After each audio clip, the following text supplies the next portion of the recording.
Kita itu mikir gimana bisa saingan sama Muhammadiyah, gimana bisa pondok ini punya duit sendiri, gimana? Kitanya ini gimana? Kita ini loh. Menjelang Muktamar ke-35, suhu politik internal PBNU mulai menghangat. Berbagai perbedaan pandangan, kritik, hingga tarik-menarik kepentingan menjadi perbincangan hangat di kalangan warga Nahdliyin maupun masyarakat luas. Muktamar kali ini dipandang banyak pihak sebagai momentum yang akan menentukan arah perjalanan PBNU pada masa mendatang. Dalam berbagai diskusi dan opini yang berkembang, terlihat adanya 3 arus besar yang disebut-sebut memiliki visi berbeda terhadap masa depan PBNU.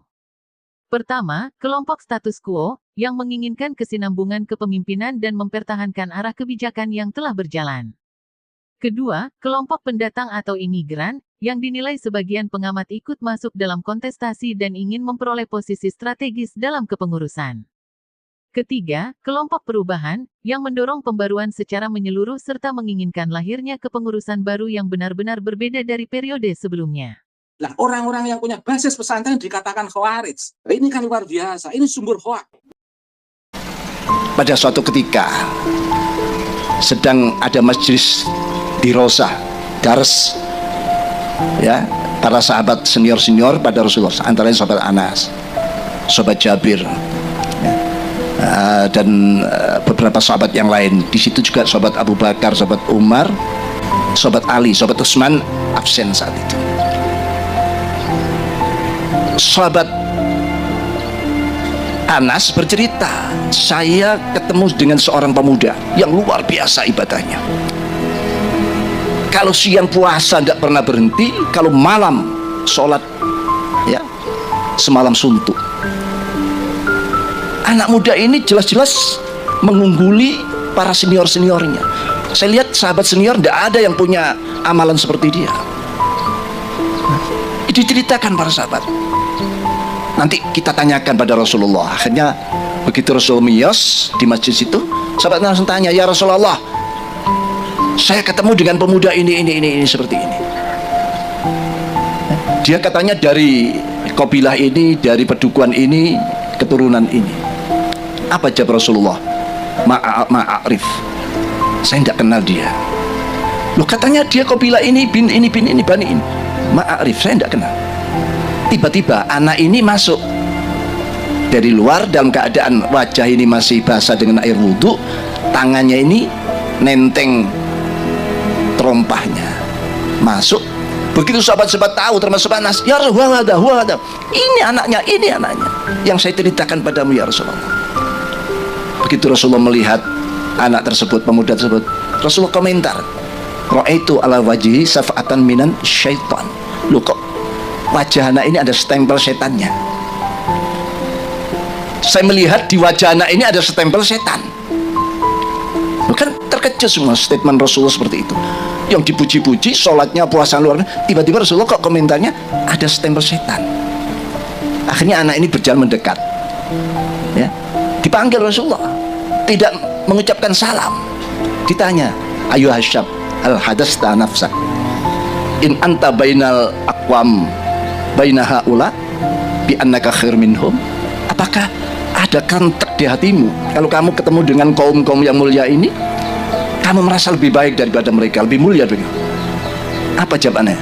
Allahumma na'am ya. Iya ya Rasul, saya ketemu siapa kecil semua, padahal itu sahabat senior-senior waktu itu.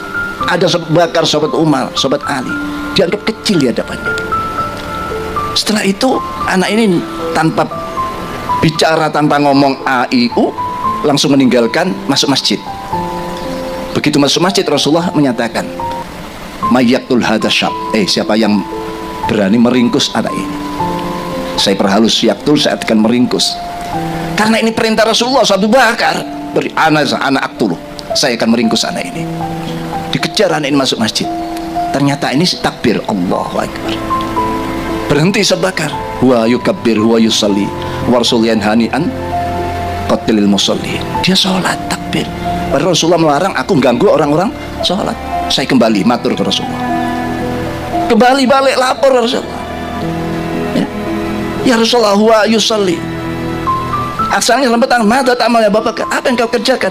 Wa yusalli ya Rasulullah, wa anta tanhani an qatil musallin.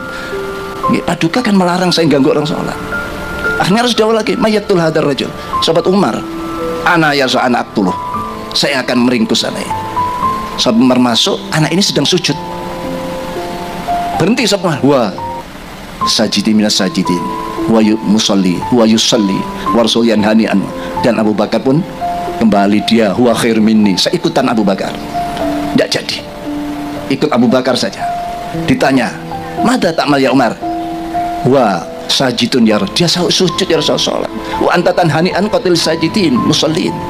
Wa hak ya Umar, kata Rasulullah. Lalu yang ketiga Rasulullah jawab lagi, mayyaktul hadar rajul, tinggal sahabat Ali. Ana aktul ya Rasulullah. Sebelum sahabat Ali mengangkat kakinya masuk, Rasulnya, ya Ali, anta la taqtulu wa anta sataqtulu. Kamu tidak bisa meringkus anak ini, tapi nanti kamu yang akan meringkus anak ini. Begitu sahabat Ali masuk masjid, anak sudah tidak ada, sudah selesai sholat, sudah pulang. Setelah itu Rasul menyatakan, laula hadas syab makhtalafa bainas nain. Andaikan tidak ada anak seperti ini, umat itu bersatu, tidak ada yang beda pendapat, tidak ada yang beda-beda, katakan ya kelompok, organisasi, semua fi sofin wahid. Berarti anak ini cikal bakal perpecahan di dalam Islam. Lalu bagaimana dengan dawuh Rasulullah, ya Ali anta la taqtulu anta sataqtulu? Di saat sahabat Ali menjadi khalifah di Kufah, terjadi peperangan yang dikenal dengan Nahrawain atau Nahrawan. Peperangan Nahrawain. Di situ yang pegang bendera anak itu tadi sedang memberontak pada kekuasaan khilafahnya sahabat Ali. Sahabat Ali mendengar anak itu yang pegang bendera, keluar sahabat Ali. Karena dia masih terngiang-ngiang dawuh Rasul, wa anta sataqtulu, kamu yang akan meringkus anak ini. Akhirnya berhadapan soal, dibunuhlah anak ini. Jadi anak terbunuh di tangan sahabat Ali. Shadaqa Rasulullah sallallahu alaihi wasallam. Ternyata dawuh Rasul benar, anak ini terbunuh di tangan sahabat Ali. Dan anak ini sudah terkenal menjadi kelompok-kelompok Khawarij. Orang yang sholatnya luar biasa, sampai Rasul menyatakan, tahtakiruna sholatakum bisolatihim wasiyamakum bizaim. Sholatmu jangan diadu dengan mereka, tidak ada apa-apanya. Puasamu jangan diadu dengan mereka, tidak apa-apanya sholat dan puasamu. Tapi yakhrujuna minaddin, ya, khurujas sahmi minar ramiyah. Tapi dia secepat lepas dari agamanya, imannya, secepat anak panah lepas dari busurnya. Sholatnya luar biasa, ya, puasa luar biasa, tapi detik per detik dia lepas dari Islam. Sekarang tanda-tanda itu ada, penolakan kebenaran. Semua orang sedunia, mufti sedunia kalau menfatwakan, misalnya ini ya, pernah melihat ya, menfatwakan bahwa Ba'alawi itu sahih nasabnya, saya tetap menolak. Ulama dunia ditolak. Ini ilmu macam apa semacam ini? Bukan ajaran kita semacam itu. Lah sekarang PC-PCNU itu dimasuki, terutama di Solo Raya itu sudah kena. Nanti akan saya usahakan supaya dibenahi itu PCN-PCNU yang sudah mulai menolak ini wirid yang sering kita baca, Rabitul Haddad dan semua. Dan nanti pada gilirannya ya masyayikh kita, ya masyayikh kita, Kanjeng Syekh Abdul Qadir Jailani sudah mulai digarap.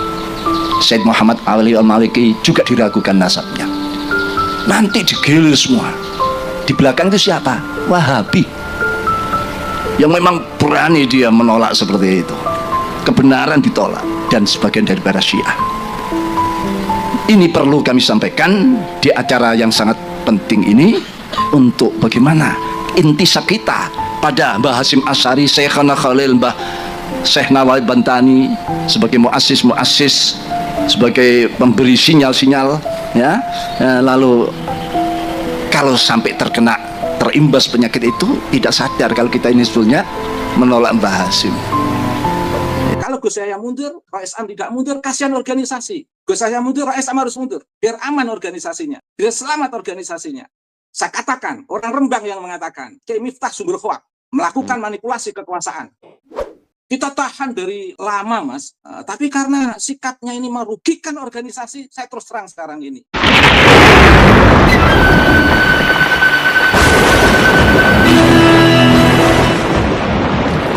Gus saya pakai teori Honocoroko saja. Pakai teori Jawa saja. Nah, kalau Gus saya mundur, Kiai Miftahul Akhyar harus mundur. Pakai teori Honocoroko. Honocoroko, ada utusan, ada dua abdi. Broto Sowolo, saling bertengkar, saling berselisih.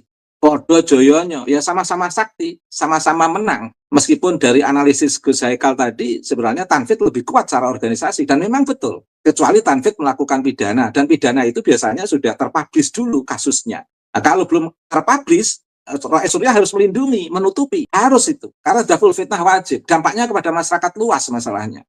Lah ini belum ada masalah, belum ada apa-apa, malah diisukan. Nah, jadi yang menjadi sumber hoak ini sebenarnya siapa? Saya katakan, sumber hoak adalah Rais Am. Sumber hoak Rais Am. Saya katakan, jujur saja saya ini. Termasuk sampai mengatakan kita Khawarij, Wahabi. Siapa yang percaya kalau kita itu Khawarij? Sebelum ada NU, tokoh-tokoh NU itu belajar dengan orang-orang yang dekat dengan kita, yang mendidik untuk tidak menjadi Khawarij. Masa setelah berduduk di organisasi NU, yang notabene NU itu organisasi yang muncul, berkembang dari akar pesantren, yang punya genealogi keilmuan yang luar biasa. Tiba-tiba ada orang duduk di pengurus organisasi NU, seperti Kiai Miftah, nuduh orang-orang yang punya basis pesantren, basis historis pesantren, justru dikatakan Khawarij. Sebelum ada NU, sebelum dia jadi pengurus NU itu berdiri lahir dari pesantren. Nah, orang-orang yang punya basis pesantren dikatakan Khawarij. Ini kan luar biasa. Ini sumber hoak. Dikatakan Rawaibidah. Ini sumber hoak. Gus Yahya yang tidak ada berita apa-apa di luar dikatakan punya masalah, kasus keuangan, kasus Israel. Padahal di situ ada hal yang terkait dengan pembagian kue misalnya. Nah, maka saya ingin Gus Yahya terus terang saja. Kalau Gus Yahya suruh mundur, Kiai Miftahul Akhyar mundur. Karena Kiai Miftahul Akhyar melakukan manipulasi kekuasaan. Akhirnya nanti kan monggo botongo. Akhirnya sama-sama berhenti saja. Untuk apa? Biar idza lam yudroku kullu la yudroku jullu. Apabila tidak bisa mencapai sebuah harapan secara keseluruhan, ya jangan diabaikan harapan-harapan kecil yang masih bisa diharapkan. Ketika tidak bisa mencapai sebuah harapan atas kepemimpinan Kiai Miftahul Akhyar dan Gus Yahya, jangan sampai rusak PBNU ini. Kalau Gus Yahya mundur, Rais Am tidak mundur, kasihan organisasi. Gus Yahya mundur, Rais Am harus mundur. Biar aman organisasinya, biar selamat organisasinya. Saya katakan, orang Rembang yang mengatakan, Kiai Miftah sumber hoak, melakukan manipulasi kekuasaan. Sebagai pemimpin, sebagai Rais Surya, harusnya melindungi, ngayomi. Kita tahan dari lama, Mas. Tapi karena sikapnya ini merugikan organisasi, saya terus terang sekarang ini. Saya montak ini, menahan lama saya sebagai warga masyarakat. Saya kaget, NU didirikan oleh kiai-kiai pesantren. Artinya apa? Pesantren sumber ilmu pengetahuan, melahirkan para ulama, melahirkan organisasi NU. Orang-orang yang punya basis pesantren justru dikatakan Khawarij. Hanya setelah merasa sebagai Rais Surya. Gus Abbas punya basis historis pesantren, masa dia dikatakan Khawarij? Kiai Imad punya basis pesantren, masa dikatakan Khawarij? Saya punya basis pesantren. Sebelum ada NU, leluhur saya itu sudah punya pesantren. Masa dikatakan Khawarij? Hanya setelah duduk di Rais Surya. Ini tipologi Pak Alwi menurut saya. Tipologi Pak Alwi. Saya ingin Gus Yahya ketika mundur, Rais Surya harus mundur. Biar tidak kasihan organisasi NU-nya. Gus Yahya yang gagah, yang keren. Gus Yahya orang Rembang. Perbedaan kepentingan dan visi tersebut memunculkan pertanyaan besar, mampukah seluruh elemen PBNU mengedepankan ukhuwah, musyawarah, dan kepentingan jamiah di atas kepentingan kelompok? Akankah Muktamar ke-35 menjadi jalan menuju islah, melahirkan solusi yang dapat diterima semua pihak, win-win solution, sehingga PBNU semakin kuat menghadapi tantangan zaman? Ataukah justru perbedaan yang tidak terselesaikan akan memperdalam konflik internal dan melemahkan organisasi? Semua jawabannya akan ditentukan oleh kebijaksanaan para ulama, kiai, dan seluruh peserta muktamar. Sejarah akan mencatat, apakah momentum ini menjadi titik kebangkitan PBNU atau justru menjadi ujian terberat dalam perjalanan organisasi yang telah mengabdi kepada bangsa dan umat selama hampir 1 abad. Masalahnya Mas, Indonesia ini tingkat komplikasi masalahnya sedemikian ruwetnya sehingga tidak cukup hanya dipimpin dan diatasi oleh orang baik. Nek wong apik tok malah Mas. yo apik, kuat, sekti, ra iso ditembak, ora iso sedih, rada edan, wani nekat karo Gusti Allah cedhak, ngono Mas.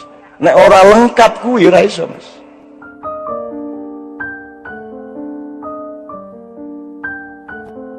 Mengenai presiden, yang mana yang baik? Apakah Jokowi baik Mas?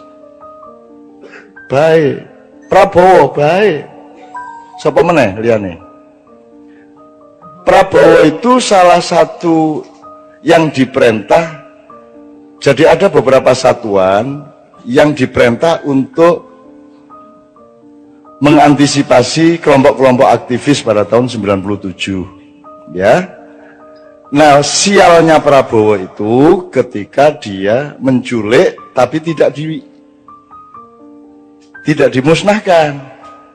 Terus jadi orang hilang itu. Yang diculik oleh pasukannya Prabowo ini dikembalikan ke masyarakat. Makanya sekarang mereka ikut Gerindra. Memang diculik, tapi ora dipateni ngono lho. Iki salahe dhek ning ngono kuwi. Kudune dipateni ora ana masalah wis. Sebagaimana kelompok-kelompok yang lain. Makanya Bius, Haryanto Taslam ikut Gerindra sejak awal. Mereka berterima kasih kepada Prabowo ngono lho.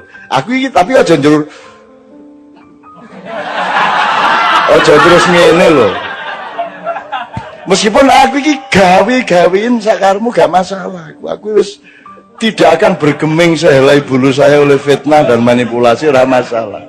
Engko ngene iku gambarannya. Nganggo iki pisan to ya. Persis ngene iki. Ya ora apa-apa lah. Kalau orang miskin butuh kiriman makanan kan wajar. Atau kalau nggak dikirimi makanan, ya makanan yang ada di tetangganya diambil, ya ndak apa-apa. Saya anggap itu kan karena saking butuhnya. Arep njaluk ora wani kan begitu. Ya wis ora apa nggon kono. Teman-teman bilang mbok dituntut, Cak. Lho nek aku nuntut orang yang Prabowo tak tuntut, sambrek tak tuntut. Semua yang saya alami di Indonesia ini tak tuntut kabeh wong dengan pasal apa? Perbuatan tidak menyenangkan. Endi sing nyenengno? Aku takon, sing nyenengno ndi?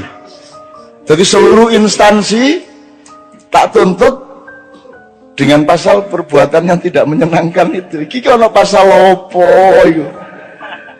Kaya kowe iki nyenengke wae kan gitu. Oh alah Jan. Ya wis ora apa-apa. Makanya kita ini kan ndak mau jadi Indonesia gitu loh. Kita tuh ndak mau jadi Anda nonton TV, Anda lihat apa itu kan kita tuh bukan ndak punya harga diri, kita bukan ndak punya nasional. Kita tuh memang ndak mau jadi orang Indonesia. Asal sudah bintang sinetron ini kudu mancung toh. Ya toh kudu mancung, kudu kuning, ya toh. Jadi kita tuh ndak mau jadi orang Indonesia di bidang apa saja. Politiknya juga ndak mau. Politik seperti Indonesia yang pernah dicontohkan oleh bapak-bapak, mbah-mbah kita kan ndak mau toh. Kan nggak mau kita. Sampai Sabrang tak kasih kabinet Mojopahit coba. Tak kasih daftar kabinet Mojopahit Sabrang itu. Lawyer iki apa cara Mojopahit itu? Sak ora kok kowe mau. Tak kasih tahu dengan bahan-bahan dari banyak teman bahwa dulu KUHP yang pertama diterapkan pada sebelum Rasulullah di zaman Kalingga. Sebelum ada Muhammad bahkan sallallahu alaihi wasallam ya. Itu sudah ada 172 pasal hukum resmi. Dan di zaman Kalingga itu tidak ada orang nyopet, tidak ada orang mencuri. Bahkan anaknya Ratu Sima itu dipenggal kepalanya oleh ibunya sendiri karena apa? Asal usulnya karena si anaknya ini apa namanya? Raja karena banyak pendatang, kemudian ada pendatang naruh emasnya di pasar karena ingin ngecek coba katanya orang Kalingga itu tidak ada yang mencuri. Terus ditaruh seperti emas, berlian, permata, rakaruan kayak di pasar itu tidak ada orang menyentuh sampai 2 tahun. Sampai akhirnya datang anaknya Ratu Sima itu kemudian opo yang ini dipamer-pamer ke. Ora kodal wong Kalingga jujur-jujur ora pengin mas kaya ngene iki wis sugih kene gitu ya.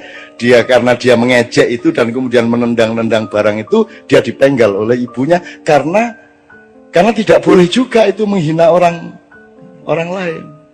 menghina wae. Saiki pokok internet di sini hinaan kabeh. Semua hinaan, semua kepengecutan, semua orang yang tidak berani bertarung depan. Internet adalah tempat di mana kita bisa ngirim rudal kapan saja kepada siapa saja tanpa identitas, kan gitu. Ya serah apa lah. Ini adalah peradaban pengecut. Gitu. Nah, jadi teman-teman sekalian, kita mah nggak mau jadi orang Indonesia. Politik Indonesia apa? Wong aman di amandemen UUD 45. Kita nggak punya orang tua di negara kita ini, nggak punya panembahan, nggak punya parentah agung, nggak ada MPR seperti dulu. Kita nggak punya punokawan, coba. Kita tidak punya pembagian tugas antara lembaga negara dengan lembaga pemerintah sebagaimana Hayam Wuruk sama Gajah Mada. Gajah Mada itu eksekutif, dia Perdana Menteri. Judulnya Mahapatih. Kalau Hayam Wuruk itu kepala negara. Tidak boleh sama kepala negara sama Perdana Menteri, tidak boleh. Kan kita tidak usah pakai presidensial apa parlementer, apa angel-angel ndolek-ndolek rono. Wong mbahmu wis duwe jelas kok.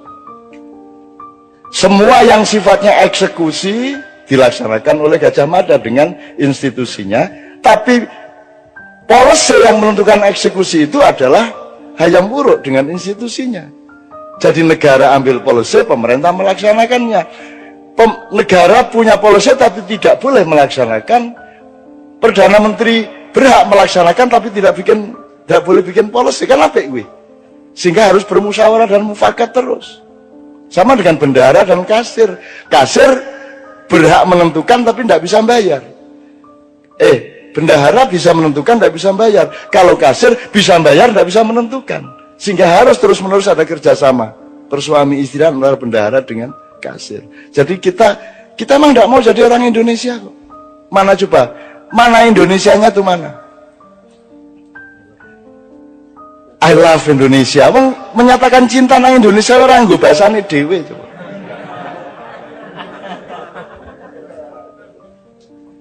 Coba piye kuwi? Yang saya temukan ya banyak Indonesia yang nyun sewu lah, aku ora pamer lah. Anda ini Indonesia. The Red itu Indonesia. Itu Indonesia. Ngono kuwi wong Indonesia yang ngono kuwi. Nek arep sadis kene tak dudui sadis, ya ta. Nek arep cuklek sikile kene, tak pecah. Diancam dicuklek sikile bul pecah kan wong Indonesia lah ngono kuwi. Arep menggok nengen liwat kiwa nyet ngono kae ta. Ah kuwi ta. Itu orang Indonesia. Ndak ada dimanapun di seluruh planet, ndak ada. Ada orang naik motor mau belok kanan seko kiwa nyit. Ono mobil-mobil motor diliwati kabeh. Itu hanya sok-sok mobil bareng. Mobil ya wani. Nyit ngene iki motornya wani. Dan itu hanya orang Indonesia. Jadi orang Indonesia itu orang yang dahsyat, cuman tidak diberi peluang untuk tidak dirantai. Dia selalu dirantai sejak kecil. Nah, Anda bermakyah ini, Anda mengurai rantai di kaki Anda, dan Anda menjadi manusia merdeka. Anda mengenali diri sendiri sehingga Anda bisa menentukan siapa presidennya karena engkau mengenali dirimu sendiri. Begitu kata anak saya tadi, Mas. Ngono, bapak anak itu komposisinya luar biasa. Wow. Ben ngerti piye carane angel iku ndidik anakku sehingga iso komposisi intelektuale kaya ngono kuwi. Angel kuwi. Angel tenan kuwi. Tak sengsarake suwe kuwi. Tak buak nang Kanada atau tak tiliki ya ta. Biyen mau kowe ora iso bahasa Inggris ning luar negeri golek kos dhewe, golek kuliah dhewe ngono. Akhirnya nunut ning masjid ya ben wae. Ben wae anakku. Bapakmu luwih sengsara mbiyen. Nah, ngono ta, ada. Enake bapak ning ngono kuwi. Sak sengsara-sengsaramu iso luwih sengsara bapakmu le. Ah, ngono kuwi kalah anak pokoke kalah. Nyana ora arep menang piye. Jadi baik, Mas. Jokowi baik. Dalam arti apa yang Anda maksud baik itu? Apa mereka penjahat? Ya enggak. Apa mereka mencuri? Ya enggak. Mungkin ada kekeliruan-kekeliruan kecil, ada kerasuan-kerakusan kecil, ada kekalahan terhadap nafsu, ada rasa tidak tahu malu menawar-nawarkan diri, itu urusan lain. Kalau kayak kita ini kan, Anda kan tidak tega menawarkan diri toh. Gitu loh, enggak. Aku loh. apik lho dadi presiden aku lho. Wis to percaya kowe ya, aku sok blusukan aku. Gitu. Nah, ada yang enggak, itu kan soal enggak tahu malu gitu, enggak ada masalah. Tapi kalau baik-baik semua, masalahnya Mas, Indonesia ini tingkat komplikasi masalahnya sedemikian ruwetnya, sehingga tidak cukup hanya dipimpin dan diatasi oleh orang baik. Nek wong apik tok malah Mas. Yo apik, kuat, sekti, ra iso ditembak, ora iso sedih, rada edan, wani nekat, karo Gusti Allah cedak, ngono Mas. Nek ora lengkap kuwi ra iso Mas. Nek kowe iso ditembak, kowe ditembak sedelat wae. Gitu loh Mas. Ini Indonesia, ini real ini. Gitu loh. Tapi mungkin enggak juga enggak apa-apa. Artinya orang Indonesia dianggap kejem jebul ya ora, dianggap ora bol kejem banget. Indonesia kok, tukang sulap kok. Jadi wedhus ngono. Wow, iki wedhus jebol sapi. Wah, iki partai sapi jebol gabung karo musang. Wah, iki musang. Lho kuplukan. Ora cetha Indonesia iki ora cetha. Betul enggak, Mas? Coba bupati-bupati yang bagus-bagus yang kita dikenali Kiai Kanjeng selama ini kan bupati PDIP malahan. Ya PKB ya ono. Ning PDIP iki preman asal usule, ning begitu dadi bupati kan gelem ora gelem kan pegewuh karo rakyat Islam kabeh. Akhirnya kuplukan. Terus minggu kedua alah melu salat jamaah, masa ora tau melu salat jamaah. Akhirnya jumuan keliling. Suwe-suwe mosok sih bupati kok orang ngadake pengajian ning omahe, suwe-suwe pengajian rutin ning omahe. Kan gitu. Ya nek ngono sisan majelis zikir gawe majelis zikir, suwe-suwe dadi santri. Gitu loh Mas. Jadi wong Indonesia iki orang nganggo teori ngono-ngono kuwi. Jadi di Indonesia itu warung soto dodolane pecel. Ya ra Mas? Bapak, ya ta Mas? Kan misalnya naik PKS kan partai Islam, inspirasinya dari Ikhwanul Muslimun, ya toh? Berarti nanti akan mempresidenkan, mencapreskan orang yang memang karakter dan ideologi dan keislamannya yang memang kondusif terhadap PKS. Kan gitu kudune. Wong nek dodol soto ki ya, nek warung soto ya dodol soto. Saiki ora.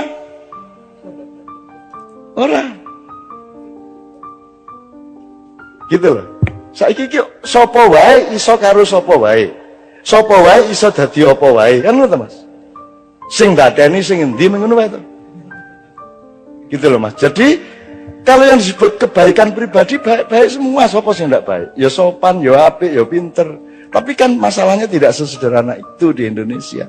Kita ini membutuhkan pemimpin yang menurut teori yang kita tahu. Tapi kalau Allah mau bikin sesuatu yang di luar dugaan kita, ya mau apa? Gak ingin kok kungfu panda sing dadi presiden. Kata ora iso apa-apa jebul sing dibutuhke malah sing ora iso apa-apa arep piye kowe. Misale bal-balan iki kok ora ana iki ana pemain siji kok ora melayu to. Ning mlaku rono mlaku rene pemain lawan kan bingung. Iki kok pemainnya ora tau nguber bal, ora tau dikai bal kan lawan bingung. Nah, ketika lawan mulai mikir bingung, ada pemain lain tiba-tiba nerobos masukin bola, kan bisa gitu. Hidup ini sangat luas. Justru presidennya nggak cocok sama eskalasi pemikiran kita, mungkin ya nggak ada masalah. Arep piye? Gusti Allah karena para ngopo gue. Mulane makanya ridho sama Allah supaya kita diridhoi sama Allah. Kalau menurut pikiran kita ya angel sekolah. Anak sekolah untuk lulus setengah mati di les-lesno. Ya toh, nganggu unas, nganggu stres, nganggu segala macam. Ya toh Mas, itu kan mergo menungso ki ana tataran-tatarane. Lah iki kira nganggo tataran apa moro-moro ning dhuwur iki piye? SMP ora lulus, langsung entuk ijazah SMA, ngono ta? Terus mlebu kuliah, urung ana setahun lho wis arep diangkat dadi sarjana utama. Lah ngono ta sing kedaden. Kalau menurut cara berpikir normal kita kan ya enggak cocok gitu. Tapi mau bagaimana? Kalau Allah terus naruhnya seperti itu, makanya ini bulan-bulan sangat penting. Ini bulan-bulan sangat penting. Menurut saya Anda enggak usah repot-repot. Kan sekarang sudah jelas. Tak dukung pilihanmu. Asal pilihanmu loh ya. Orang dipilih gitu ya. Orang dipilih gitu ya. Gue dipilih gitu ya. Dipilih gitu. Anak dipilih gitu ngapa gue milih? Bojo orang dipilih gitu. Kok presiden dipilih gitu. Tapi ya enggak apa-apa, gue kanggo mulai dudu politik, kanggo orang Indonesia ngono ya dudu politik toh. Apakah kalau ada money politik gue dikai 50.000 terus gue dianggap menjual kedaulatan ya ora. Nek kanggo rakyat kecil lho, ana wong meneng-meneng ngekeki 50 njaluk dicoblos ya wis tak coblos. Ngono ta mengat. Itu bukan peristiwa politik, itu peristiwa kebaikan hati. Bukan money politik bagi mereka. Ana wong meneng-meneng wis enak-enak nyanyi turu sore-sore ditekani. Pak Haji, kita capresin ya. Lus begadang jangan begadang, wis enak-enak nyanyi jadi maestro, orang nomor 1 di dunia, seorang inovator menggabungkan musik rock dengan musik Melayu menjadi dangdut, kan sudah dahsyat sekali melebihi presiden toh. Dan dia akan terkenal melebihi presiden siapapun. Lu bisa enak-enak nyanyi, ngantuk sore-sore ditekani kalau arek denanyar yuk. Ngantres Pak Haji. Nah, mari ngono begitu oleh 9% dilupakan. Telepon aku. Ya Allah, Cak, ngono gitu. Masya Allah, Cak, ngono ya. Pokoknya aku bagian ngono-ngono kuwi. Sebagian ngono-ngono kuwi. Aku nek pas ning Yogyakarta ora apa-apa, aku pas tahun ning Mesir ditelepon Pak Haji ya zaman Inul kae. Aku pas ning Kairo ditelepon, Masya Allah, Cak, ini masalah Inul ini, Masya Allah bangsa kita ini, ya Allah. Kok begini dawa ngomong. Iya, anak ini mau nangis Ustadz, Masya Allah. Soalnya ini di Kairo dan pakai jalan. Bongkar ya, aku gak sembayar ya ini. Orang baik sekali, Romai Rama itu orang baik sekali. Saya sering nangis sama dia berdua ngerasain ini itu. Itu orang baik sekali. Sedemikian baiknya Romai Rama itu.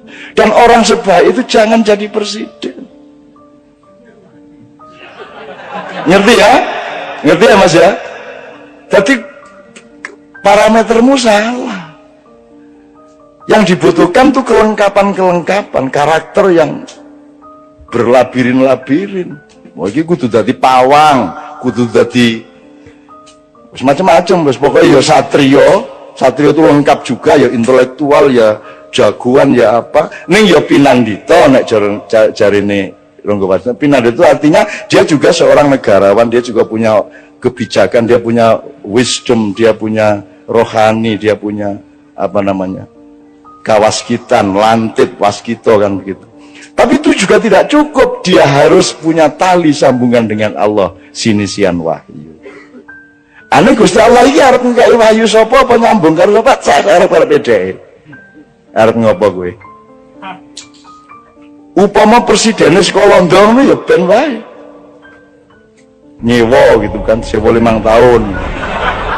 Upamane njur rong sasi kok orang genah santet, ngono kan. Upamane lho ya. Jadi menurut saya Anda jangan jadi beban, semua itu jangan jadi beban. Andaikan pun Anda punya ketidakenaan sama kiri kanan ke orang nyoblos, ya wis kowe nang TPS coblosan sakarepmu. Kowe arep milih sapa kuwi padha apike kok. Padha wae. Nek soal mengatasi masalah, ora iso ngatasi masalah. Brang, tolong nanti kalau ada waktu ngomong mengenai konsep mudzakkar muannas, feminin dan maskulin, karena presiden Indonesia itu harus muannas, harus feminin, harus mau ditekan-tekan oleh Amerika. Makanya sebelum jadi presiden itu sowan ke kedutaan besar Amerika, karena kita ini provinsi keberapa, negara bagian keberapa, Bang? itu. Kalau Prabowo terlalu maskulin, tidak disukai, kan gitu kan? Dia maskulin, dia yang nek maskulin ini segala sesuatu sing menanam, yang mengambil keputusan dan menanam, gitu. Nek feminin itu yang ditanami, cepat aku ngalami tuh gue. Kejaba imam ora paham. Nah, Indonesia itu kerjanya ditanami oleh infiltrasi pemikiran IMF, Yahudi, apa saja. Kita tinggal mau. Freeport diperpanjang sampai tahun 41 segala itu kan karena kita feminin. Nah, presiden kita besok harus feminin, dalam arti yang akan didukung oleh sekutu internasional itu yang feminin, bukan wong ngene-ngene njur kuru ora.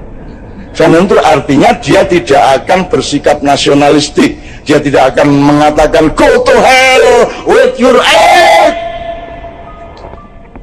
Amerika disetrika, Inggris dilengges. Nek wani ngomong ngono langsung disikat kowe. Iku zaman Bung Karno biyen. Makanya Bu Mega harus cari orang yang kayak bapaknya. Kalau ndak seumur hidup beliau akan menyesal. Karena bapaknya sudah menangis-nangis. Sekarang ini nun kandanono anakku.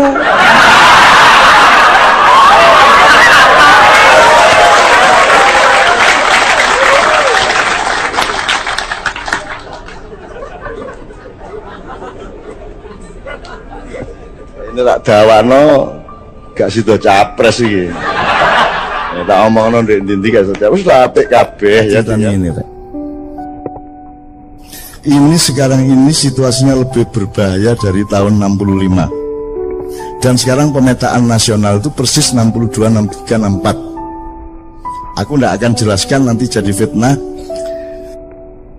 Anjane saiki kira betul-betul butuh perbaikan mendasar, ibarat mobil turun mesin Indonesia ini.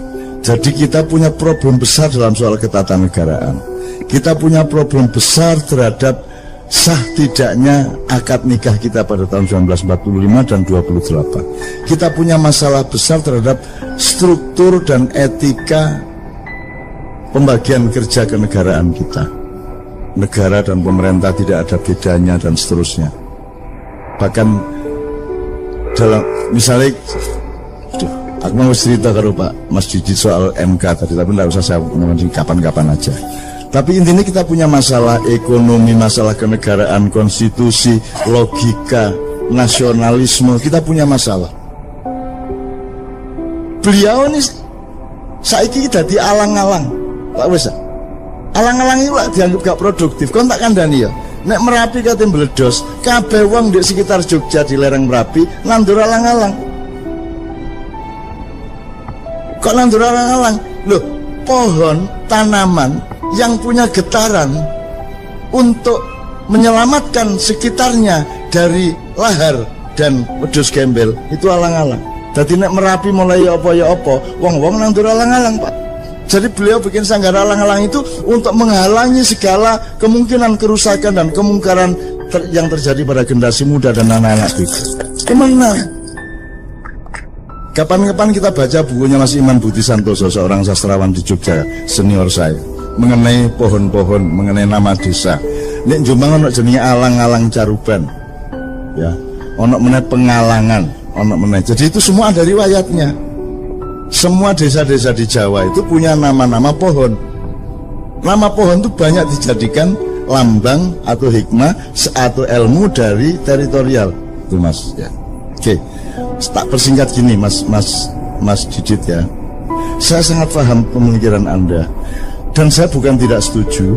Kita semua standby untuk tutwuri handayani ya monggo, nek anjane sing penting iku untuk ing Madya Mangunkarso ya ayo, untuk ing Ngarsa Sung Tulodo ya ayo, gak masalah. Nek anjane tepatnya seperti itu, ndak ada masalah. Dan memang wis wayahe. Kita butuh kongres nasional kenegarawanan Indonesia misalnya. Tak ceritani ini. Tak mulai Pak Harto ya. Zaman Pak Harto jauh sebelum reformasi, jauh sebelum ada rame-rame di Jakarta, saya menerbitkan selebaran. Judulnya kita memerlukan Dewan Negara TNI harus berpihak kepada rakyat. Yang nyetak Zaki, yang sekarang manajer Kiai Kanjeng. Zaki dicak iki wani ta ngomong ngene iki. Ya. Besok Zaki ada dengan Kiai Kanjeng di Gresik. Takono. Zaki rodok ndredeg iki. Cak wani ta musuh Pak Harto kaya lho. Aku gak musuh Pak Harto, aku iki ngomong sing bener iki ngene. Kita cetak. Dibutuhkan Dewan Negara. Karena pemerintahnya sedang kacau, maka yang dibutuhkan adalah level di atasnya yang mewakili nasionalisme sejati, yaitu Dewan Negara. Sekarang juga dibutuhkan itu. Menurut saya harus ada musyawarah kenegarawanan Republik Indonesia, mengumpulkan semua orang-orang yang memang punya nasionalisme dan hidupnya memang membuktikan dia bersih dari perusakan-perusakan atas Indonesia, untuk membenahi tadi itu konstitusinya, reamandemen, bentuk negara. Kita punya masalah kenegaraan yang sangat serius. Aturan-aturan tentang hutang, aturan nek kon dadi presiden 5 tahun utangnya oleh sak piro. Ojo kon bebani presiden berikutnya. Harus ada etikanya, harus ada aturannya. Kan sekarang semua pada tidak tertata dan seterusnya. Jadi kita butuh musyawarah kenegarawanan. Nggak usah negarawan, cek gak cemburu. Musyawarah kenegarawanan Indonesia. Wong tuwek-tuwek, wong sing murni-murni ngelompok memberi rekomendasi dan gak perlu metoto-metoto, gak perlu sumbar-sumbar dan gak musuhi sapa-sapa. Ini untuk mencintai bangsa Indonesia dan menjaga tanah air Republik Indonesia yang Allah kasih ke kita dan harus kita rawat sebaik-baiknya. Satu ya. Saya bikin selebaran Dewan Negara itu ya kira-kira tanggal awal Mei. Terus padang bulan pas tanggal 12 Mei di Jombang, Menturo. Terus aku pamit, Rek, iki aku menenang Jakarta soalnya kok beberapa hari ono goro-goro di Jakarta. Kemudian terjadilah penembakan Trisakti besoknya. Kemudian terjadi pembakaran-pembakaran, penjaraan-penjaraan sampai ke Surabaya, sampai ke Makassar, dan terutama di Jakarta. Sampai akhirnya kita kumpul yang 5 orang itu, Anda tahu, Cak Nur, saya, Pak Melik Fajar, Imam Utomo Dananjaya, sama Pak Sudrajat. Kita merumuskan saran agar Pak Harto turun dengan kita kasih metodenya dan cara-cara untuk supaya rakyat tetap selamat dalam keadaan perubahan ini. Dan kita ajukan pada tanggal 17. Kemudian kita konferensi pers, nangis-nangis kabeh. Aku dijaluk melok ndonga dan nangis kabeh, dan ingin betul-betul ada perubahan yang darurat di Indonesia pada waktu itu, karena Amerika sudah tidak suka sama Pak Harto, semua di luar negeri sudah tidak merestui Pak Harto, rakyat sudah jenuh semuanya dan seterusnya. Terus kita kasih saran, Pak Harto gini-gini, ini saatnya sampean turun. Sampai tak bujui, Pak, wis tak sampean iku wis tuwuk ta. Mosok gurung tuwuk sampean dadi presiden. Wis sampean lereno cek mulya, gak padeken gaang. Akhirnya kan semua orang tahu bahwa saya yang ngajarin Pak Harto ngomong saya tidak jadi presiden tidak padeken nang. Lho iku gak padeken lho cara ndi? Nek gak cara Jawa Timur ya. Ya. Anda sudah tahu kemudian tanggal 18 kita, setelah kita konferensi pers, kita ke seluruh dunia kita umumkan kita akan melakukan perubahan di Indonesia. Tanggal 18 kita kasih ke Mensesnek, bahwa itu Pak Saidillah Mursi. Jam 11 kita kasih, jam 3 sore dikasihkan ke Pak Harto. Pak Harto membaca, merenung, sholat asar, sholat maghrib, terus habis isya Pak Harto telepon Mbak Novia. Atau sing telepon nang Mbak Novia, mergo aku gak ono sing nrimo Mbak Novia, bilang Cak Nun saya siap melaksanakan sarannya untuk mundur dari jabatan presiden. Itu tanggal 18 malam. Tapi tolong kita atur supaya perubahan di Indonesia ini tidak menimbulkan bentrokan-bentrokan. Kalau bisa besok kita ketemu berenam dari 5 orang yang nandatangani surat saran kepada Pak Harto bersama Pak Harto, tapi Pak Harto mengatakan, Cak, mbok tolong ngajak orang-orang tua supaya 3 aja supaya jumlahnya 9. Akhirnya Gus Dur kita ajak, Pak Ali Yafi kita ajak, dan satu lagi saya lupa. Siapa ya?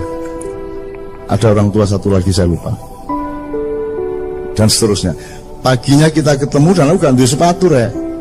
Waduh, aku nyele Pak Bariman. Pak Bariman itu saiki guru SMA Muhammadiyah di Denpasar. Wis tak sesuk-sesuk tak gawe-gawe wis pokoke sing penting mosok aku sandalan rek ngono. Wis tak sekali iki sepatuan yo tahun ini melicat temen aku. Wis demi Indonesia wis gak apa-apa sikil melicat. Wis. Oke, akhirnya semua proses kita jalankan Pak Harto mudhun, tapi di tengah jalan dikhianati oleh sejumlah tokoh. Jadi reformasi itu sebenarnya konsepnya adalah bukan Pak Harto turun terus Habibie naik. Yang salah kan semuanya. Jadi Pak Harto turun, kabinet bubar, DPR bubar, MPR bubar, kita bikin MPRS, Majelis Pemusyawaratan Rakyat Sementara, yang sudah kita daftari sebanyak 45 orang, nomor 1 Abdurrahman Wahid, nomor 2 Megawati, nomor 3 ini sampai Daniel Sparingga, sampai macam-macam, pokoknya 45 orang. Cak Nurholis Majid, terus macam-macam sing kita perhitungkan cukup reformis. Jadi seharusnya Pak Harto turun tanggal 21, terus kita resmikan ada Majelis Permusyawaratan Rakyat Sementara dan langsung bersidang 45 orang menentukan kepala negara sementara yang langsung kita tugasi untuk membuat pemilu secepat-cepatnya, paling lambat antara 6 bulan sampai 1 tahun, sehingga kita clean betul, kita resiki betul, dan kita bikin sesuatu yang baru. Dan itu kita perlukan sekarang sebenarnya. Tapi saya cerita dulu yang soal Pak Harto. Kemudian ini dikhianati tengah jalan, akhirnya Habibie yang naik, dan Anda tidak pernah tahu dan tidak pernah ada yang meneliti, dari UNER pun tidak ada yang meneliti siapa yang sebenarnya menyusun kabinet, siapa yang waktu itu bermain. Kalau sing takon aku yang menengahi, masuk gak ditakoni tak kandak-kandak no. Itu ya. Faktanya semuanya jelas. Sampai sekarang dipersoalkan tim mawar sing apa segala macam, itu pada waktu tanggal belasan Mei waktu itu. Itu semua juga ada ceritanya. Nek awakmu tahu nang Padang Bulan zaman itu sampean rulah ceritanya. Ya, pada waktu itu siapa yang datang ke sana, saya lindungi sejak dari Juanda. Aku nyusul di Juanda itu, aku mlebu pesawat. Jadi dia mlebu pesawat ono aku. Loh, kok di sini Cak? Oh iya re, kepala bandara ya. Mboyo apa ceritanya, pokoknya aku ndek ngarepe pesawat iku, ndek ngarepe lawang dibuka terus ono ondo mudun iku, aku ndek kono. Soalnya aku nyusul ndek bandara malah masalah. Engko diketok uang, ketok wartawan segala, aku langsung ndek pesawat itu. Carane runu ya apa urusanku. Kemudian teman sekalian, ada satu lagi. Ada saat-saat darurat di mana PDIP pasti menang untuk memilih Megawati jadi presiden pada periode sesudah Habibie. Tapi wong Islam ya wis gatel, wis gak kuat. Islam ya wis kudu berperan. Maka orang Islam mencalonkan Pak Habibie. Iki karo-karone gak siap untuk kalah. Nek wong Islam kalah, wong Islam yo gak ikhlas. Nek PDIP kalah, PDIP yang ngamuk. Maka kita inisiatif. Dalam satu hari saya menemui P3 ketuanya dan Golkar ketuanya, karena besok akan memilih presiden di MPR untuk memilih Habibie atau Megawati. Pokoknya tidak lama, 20 menit sama setengah jam. Terus saya malamnya datang ke Pak Harto. Saya minta Gus Dur rapat dulu di rumah Gus Dur. Gus, iki wayahe wong tuwek sing mimpin saiki. Nek sing mimpin wong loro iku engko sing iki gak trimo, sing iku gak trimo. Kudu sampean sing maju. Sampean iku sultane. Karena Gus Dur bilang, "Cak iki nek ketoke sing cocok Sultan Jogja." Ngono. Soalnya nek Mega engko yo ngamuk, wong Islame engko nek Habibie yo ngamuk, wong PDIP ne ketoke sing netral Sultan. Aku ketemu Gus Dur awan-awan. Terus aku ngono, "Gus, nek Sultan aku gak melok nyawangi lho, Gus. Aku ro Sultan Jogja lho. Nek menurut aku durung wayahe dan gak cocok. Lah nek ngono sapa Cak sing netral? Ya Sultan sing luwih tuwek, sing temenan. Sapa? Sultan Abdurrahman Wahid." Loh iya Gus, sampean itu turunan ke-9 Pangeran Benowo yang seharusnya menjadi Raja Pajang setelah bapaknya, yaitu Mas Karebet atau Sultan Hadiwijaya. Tapi kan sampean tidak kerasan sama konflik antara Sutowijo dengan bapak sampean. Terus Pangeran Benawa pergi membuat pesantren di daerah Banjarnegara Banyumas. Nah saiki wis wayahe Pangeran Benawa turunane nang istana. Sampeyan Gus saiki wayah. Tuh, sadurunge aku ketika dulu saya mau mengupacarai Pak Harto untuk husnul khotimah, wiritan, sholat di masjid DPR, kan gagal Mas. Gagal tuh artinya aku gak, karena koran-koran memberitakan secara sangat dipelesetkan. Aku ngomong ikrar husnul khotimah, nah Islam husnul khotimah itu konsep utamanya, tapi di koran nulisnya pertobatan nasional Soeharto. Loh, duduk pertobatan nasional husnul khotimah, dan Allah yang nawari husnul khotimah. Aku mergoro nek uangku ya elek barang, maka dikei akhir yang baik, husnul khotimah. Akhirnya aku muring-muring, pertemuan saya batalkan di DPR pada arek maknya wis ambrek teko ndek kono. Saya bilang sama wartawan, pertemuan saya batalkan, Pak Harto saya larang datang. Terus aku telepon Pak Harto di depan mereka, Pak sampean gak usah rene, sampean cukup wiritan sing iki karo sembahyang 2 rakaat saiki. Sembahyang duha jam 9 esuk. Saudara, saya tidak akan adakan pertemuan karena Anda tidak percaya kepada proses ini. Saya persilakan Anda sekarang mengadili Soeharto. Kalau Anda berhasil mengadili Soeharto, potongan kupingku karo wedi aku. Waduh, nek iya temen gambe kuping gak aku. Tapi tak teka-teka to ngomong, potongan kupingku nek kon iso ngadili Soeharto. Dan Soeharto sudah siap diadili. Wis tak gaeno konsep. Saya Soeharto, mantan Presiden RI, siap untuk tidak menjadi presiden lagi. Nomor 2, saya siap untuk tidak ikut campur pada setiap pemilihan presiden. Nomor 3, saya Soeharto siap diadili oleh pengadilan negara untuk mempertanggungjawabkan tugas saya 32 tahun. Nomor 4, saya Soeharto kini siap untuk mengembalikan harta benda yang menurut pengadilan negara adalah bukan milik saya tapi milik rakyat Indonesia. Pak Harto tanda tangan. Pak Harto tanda tangan. Diwaca nggih Cak, tanda tangan langsung. Wis kari kok adili. Tuh. Akhirnya acara tak batalno. Terus aku iseng-iseng dolen nang omahe Gus Dur. Ndek Ciganjur. Tak ceritani ngene Cak. Minggu ae Pak Harto tak jake nang Masjid Istiqlal, engko sampean teni ndek kono kok dibacara ndek kono husnul khotimah. Loh Gus, aku gak ngongkon lho, aku gak njaluk lho Gus. Ki sampean wis dikarep. Iya ta Cak, wis gak apa-apa, sampean rono disi ngomong sampean ndek lor, aku ndek kidul. Engko aku sing nyusul Pak Harto, kok kira-kira jam 10 wis ndek Istiqlal. Ngono. Terus seneng to atiku. Seneng.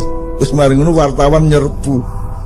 Gus, katanya mau bawa Pak Harto ke Istiqlal, kata Cak Nun tadi di luar gini. Biasa Cak Nun semuanya iku nek ngomong. Lu ya apa sih Gus iki? Ya aku harus Gus iku anu rek, kanca rek. Guyon, ngemel. Aku harus Gus gak tau ngomong serius. Cerita sing gak ngene. Wes pokoke ngomel ngono iku guyon jombangan iku. Karena aku gak ono formal-formal, itu sahabat saya. Jadi pokoknya intinya Mas, terus aku kepeduk Gus Dur sebelum pemilihan beberapa jam, dan saya bilang sama Gus Dur, Gus sampai tadi presiden insya Allah, enggak sore, kan pemilihannya malam Mas, enggak sore. Tiap aku njaluk loro Gus, mergo aku sing usaha, aku sing njaluk P3 kudu milih Gus Dur, Golkar kudu milih Gus Dur. Nek kalian berdua akan mengalahkan PDIP. Masalahnya bukan saya tidak setuju Megawati, cuman situasinya tidak memungkinkan. Saiki kudu wong tuwek sing mimpin Indonesia, itu situasinya pada waktu itu. Mulanya aku menjaluk loro Gus Sarati, sampean ngurusi Aceh temenan karena masih ribut terus Aceh. Nomor loro gak ono mistik, gak ono Nyai Roro Kidul.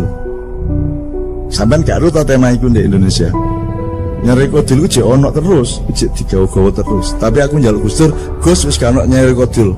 Terus Gus Dur jawab ngene karo turu e. Aceh gampang Cak. Gampang ya napa wong gak beres-beres. Macam-macam tak tabok. Gus Dur. Wenteng enek ngomong. Terus Nyai Roh Kidul ya apa lu? Wis tak SMS wingi Cak. Ya apa ya? Ya apa Gus Dur? Wis tak lu di SMS ya apa? Tak kon jilbaban. Gus Dur lho, idene iki lho. Bayangno Nyai Roh Kidul jilbaban seluruh.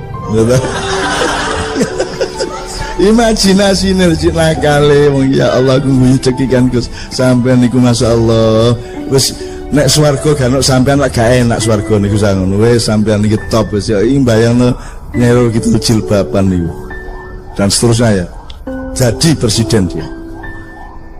Nah itu adalah momentum darurat Mas Didit yang memang perlu kita lakukan dan sekarang ini sebenarnya potensinya menuju ke situ. Itu yang sampai maksud tadi. Cuman saya ini kan orang yang tidak punya api. Aku gak ada nafsu. Bukan soal nyongok loh ya. Maksudnya saya tidak punya libido politik. Saya tidak punya sedikit pun gairah untuk mimpin negara, presiden gak duwe blas. Gak duwe blas. Soge itu gak duwe aku. Aku seneng karo kon ngono to lho. Asik membicarakan sesuatu yang menggembirakan, menurut aku. Jadi gelandangan aku gak masalah, gitu. Jadi aku gak duwe nafsu materialisme, kekuasaan, popularitas gak duwe aku. Alhamdulillah gak duwe. Jadi saya tidak akan melakukan itu kalau saya tidak diperintah. Kalau ada perintah, nanti akan ada gejalanya, ada tanda-tandanya, ada ayat-ayatnya nanti. Gitu. Dan saya juga tidak GR bahwa saya penting di Indonesia. Anggit pun aku penting tak mak iyah itu. Indonesia kenal mak iyah tak gak? Agak kenal kok. Ojo GR betul-betul kaya yo. Nah awakmu merasa api alhamdulillah. Tetapi ojo merasa kon iku penting di Indonesia. Aku gak penting kok. Aku ngomong titik keliru untuk mereka ngono wis dientekno aku didik-idik kaya ngono iku. Untung aku hanya seekor semut dengan setetes air menuju Ibrahim kan gitu. Jadi teman sekalian memang sekarang sudah saatnya seperti itu, tapi sudahlah kita bersabar, jangan khawatir. Anggitmu kan Gusti Allah ta, anggitmu kan malaikat ta, anggitmu kan Nabi wis mati ta, anggitmu Sunan Kalijaga gak ono ta, anggitmu wis gak ono kabeh ta, anggitmu mek ono awakmu tok ta, gak masih lengkap dunia dan alam semesta ini, dan Allah punya skenario, dan Allah punya rencana, dan Allah punya irama, Allah punya langkah-langkahnya. Kita sami'na wa ata'na kepada Allah. Jadi yang penting awakmu selalu menunjukkan manusia yang baik, yang bermanfaat, yang seimbang, yang berpikir jernih, dan lain-lain yang sudah Anda omongkan tadi. Itu yang saya maksudkan. Alhamdulillah wis anggere awakmu tadi rakyat sing apik, insya Allah akan ada pemimpin yang baik, dan awakmu insya Allah juga menjadi pemimpin yang baik di skala dan perspektifnya masing-masing. Amin ya rabbal alamin. Kira-kira ngono ya.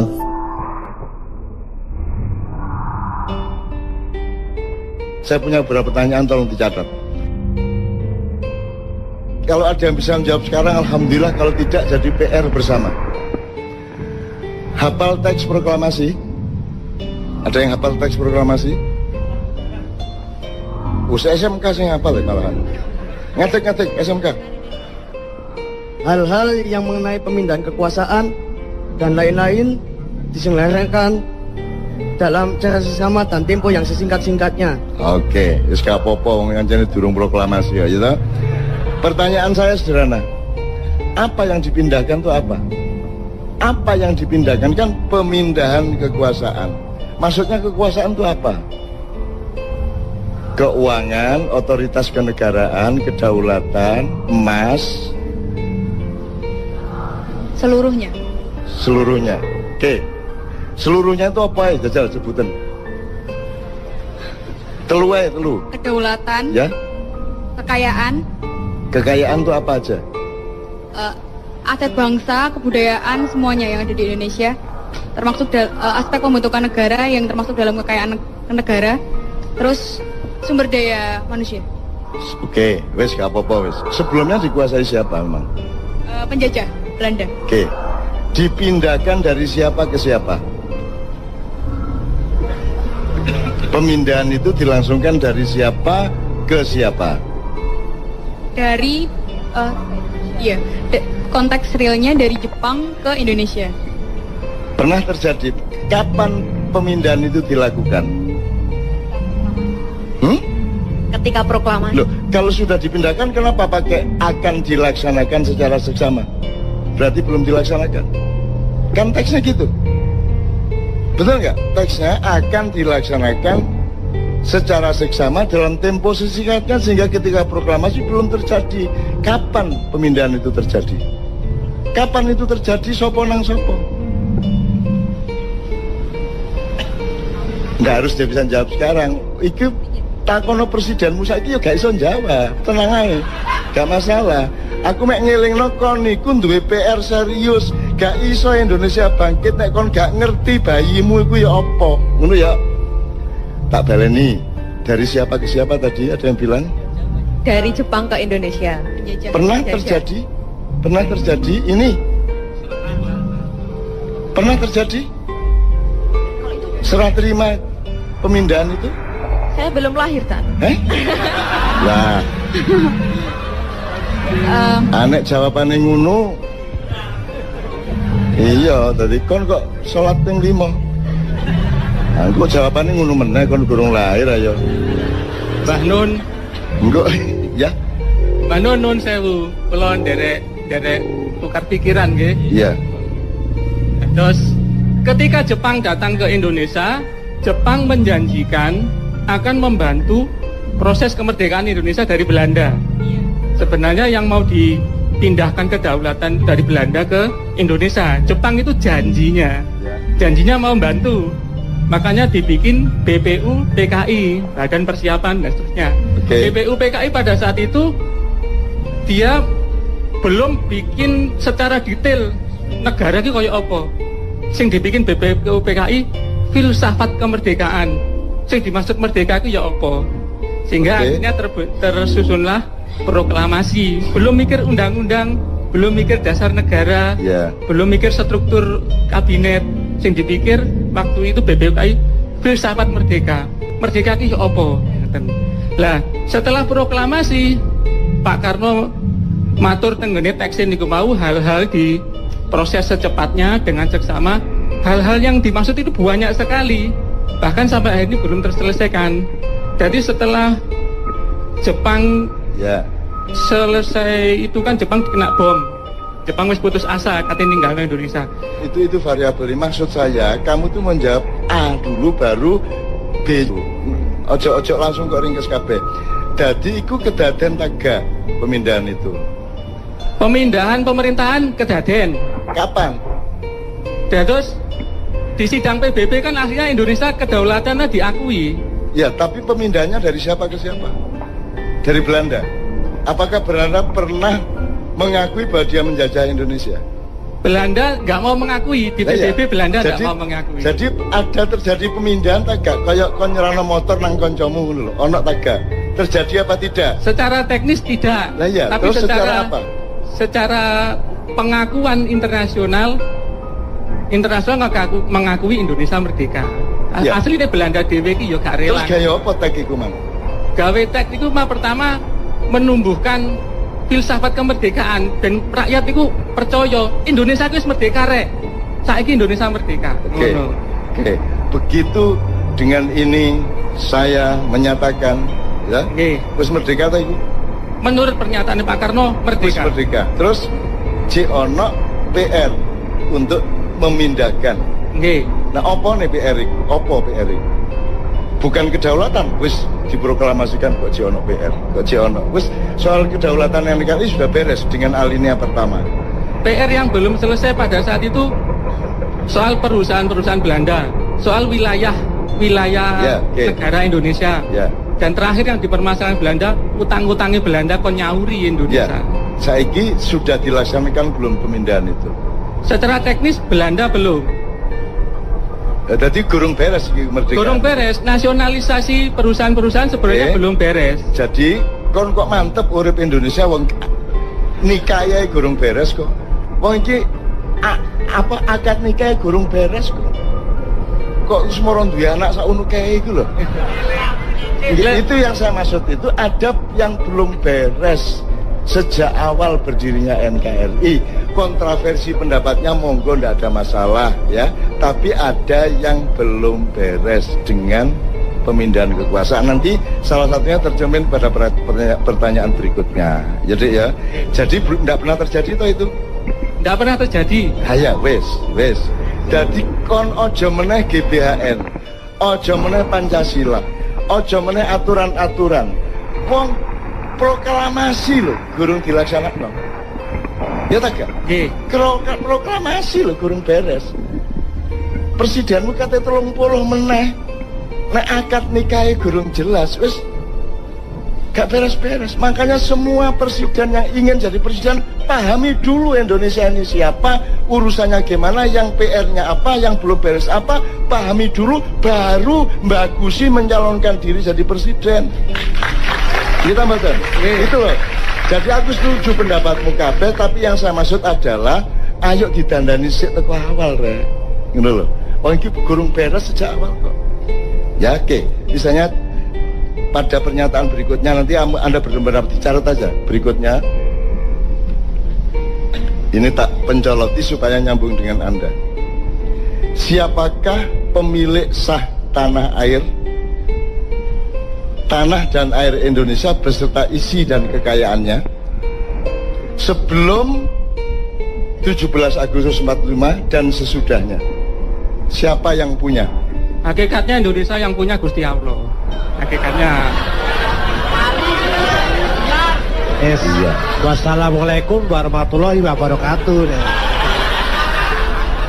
Secara zahir sebelum kemerdekaan Indonesia dikapling sama Belanda, berikutnya Jepang. Loh. Secara zahir, secara batin Indonesia ini milik Gusti Allah, ngadewe iki gelandangan gak duwe apa-apa asine nang Indonesia. Terus secara sepihak mengklaim miliknya dia. Tanda bahwa kita betul-betul belum mengerti Indonesia. Sing jenenge milik itu kan saiki kan IMB, apa jenenge sertifikat. Ya, itu berlaku setelah kemerdekaan. Ada undang-undang tanah yang baru. Jelas ya?